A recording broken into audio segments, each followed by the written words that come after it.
ചിലപ്പോ ഞാൻ ഓർക്കും നിന്റെ സംസാരം കേൾക്കുമ്പോ എനിക്ക് ഇത്ര പക്വത ഉണ്ടോ. അതെന്താ? അതല്ല, പിന്നെ എന്തെങ്കിലുമൊക്കെ പറ. എനിക്ക് അങ്ങനെയൊന്നും ചുമ്മാ പറയാൻ അറിയില്ല. പിന്നെ ഞാൻ ആരോട് കയറിയൊന്നും ചോദിക്കാറുമില്ല. കുറച്ച് അഹങ്കാരം ഉണ്ടെന്നേ ഉള്ളൂ. ആള് പാവമാ. പിന്നെ ഇവളൊഴികെ മറ്റാർക്കും ബുദ്ധിയില്ല എന്നൊരു വിചാരമാണ് ഇവളെ ഫേസ് ചെയ്യാൻ പോകുന്ന ഏറ്റവും വലിയ പ്രശ്നം.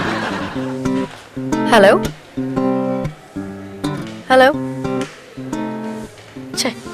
ആരായിരുന്നു? അറിയില്ല. ഓ അല്ല, സാജൻ എന്നുവരെ ലീവ് ഉള്ളത്? ഇന്നും കൂടെ ഉള്ളൂ. എന്താ? അല്ല, ഞാൻ വിചാരിക്കുകയായിരുന്നു അന്ന് പോയതുപോലെ നമുക്ക് ഒരു പ്രാവശ്യം കൂടി ഒന്ന് ബോട്ടിങ്ങിന് പോണം. പിന്നെന്താ, പോയിക്കളെ. സാജ എന്തുണ്ട്? ഇങ്ങനെ പോകുന്നു റോയിച്ച. ഹായ്. എന്താ, എന്ത് പറ്റി? പ്രധാന കാര്യം മറന്നു. ഞാനൊന്ന് പോയിട്ട് വരാം, നീ ഇവിടെ ഇരിക്കും. നോ പ്രോബ്ലം, പോയിട്ട് വരാം റോയിച്ച. സാജൻ എന്ന് ലീവാണോ? അതെ. എന്താ ചോദിച്ചത്? അല്ല, വെറുതെ ചോദിച്ചെന്നല്ലോ. ഇപ്പൊ ഓഫീസ് ടൈം അല്ലേ, അതാ.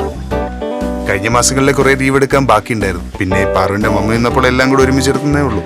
പിന്നെ പുതിയ ഷൂട്ടിംഗ് ഒക്കെ എങ്ങനെ നടക്കുന്നു? അതിന്റെ വർക്ക്ഷോപ്പിലാ ഇപ്പൊ. പക്ഷേ ഇപ്പൊ കോഫി ഷോപ്പിലാണല്ലേ?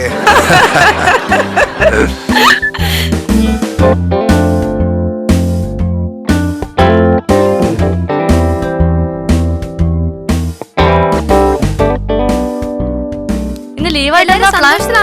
തമാശ ഞങ്ങൾക്കും കൂടെ ചിരിക്കായിരുന്നു. നിങ്ങൾ വൈകി പോയി. നിങ്ങൾ സാജന തമാശ ഒന്നും കേട്ടില്ലല്ലോ? ഇല്ല. ഇപ്പൊ ഒരെണ്ണം പറഞ്ഞേ ഉള്ളൂ. എനിക്കാണെങ്കിൽ ചിരി വന്നിട്ട് ഞാൻ ചിരിക്കാനേ മറന്നുപോയി. അതാണ് വെറൈറ്റി തമാശ. നീ തമാശ പറയുമ്പോ നമ്മളൊക്കെ ചിരിക്കാറില്ലേ?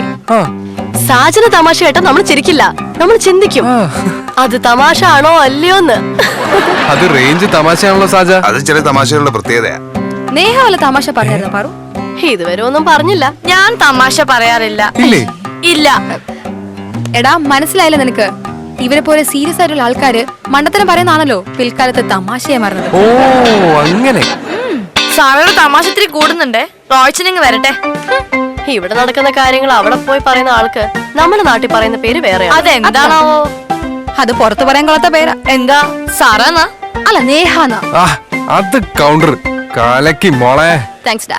Come on, Neha. അവര് തമാശ പറഞ്ഞില്ലേ? Leave it. അല്ല സാജൻ അവരുടെ പ്രായല്ലേ?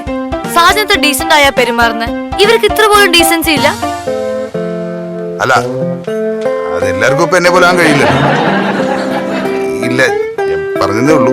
അതുമാത്രമല്ല, ലോകത്തെങ്ങും കാണാത്ത ഫ്രണ്ട്ഷിപ്പും ഒരുമിച്ച് താമസവും. അത് നേഹ നീ പറയരുത്. സിനിമ ഷൂട്ടിംഗ് പറഞ്ഞ് നീ നടത്തുന്ന ടൂറിനെ ഞങ്ങൾ മോശമായി പറഞ്ഞാ നിനക്ക് വല്ലതും പറയാൻ പറ്റുമോ?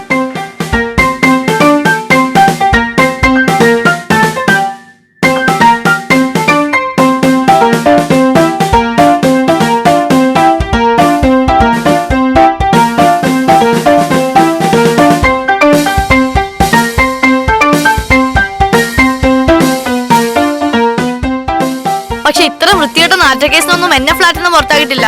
പിന്നെ റോയ്ച്ചൻ വലിയ പുണ്യാളനൊന്നല്ല, എനിക്കെല്ലാം അറിയാം. നേഹ എന്താ പ്രശ്നം? ഞാൻ പറഞ്ഞല്ല ഞാൻ ഇങ്ങോട്ട് വരുന്നില്ല. നീ എന്താ പറഞ്ഞത്? എന്റെ കുട്ടികൾ ചീത്തപ്പേരുണ്ടാക്കേണ്ട വീട് മാറിയെന്നല്ലേ? എന്നെ നിനക്ക് സംശയമാണല്ലേ?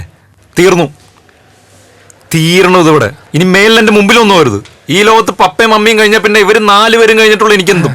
നീ പോലും അവര് നീ സംശയത്തിന്റെ കണ്ണോണ്ട് നോക്കിയാ പിന്നെ റോയ്ക്ക് രണ്ടാമൊന്നും ചിന്തിക്കേണ്ട കാര്യമില്ല. ഇത് റോയുടെ വാക്കാ. Yes.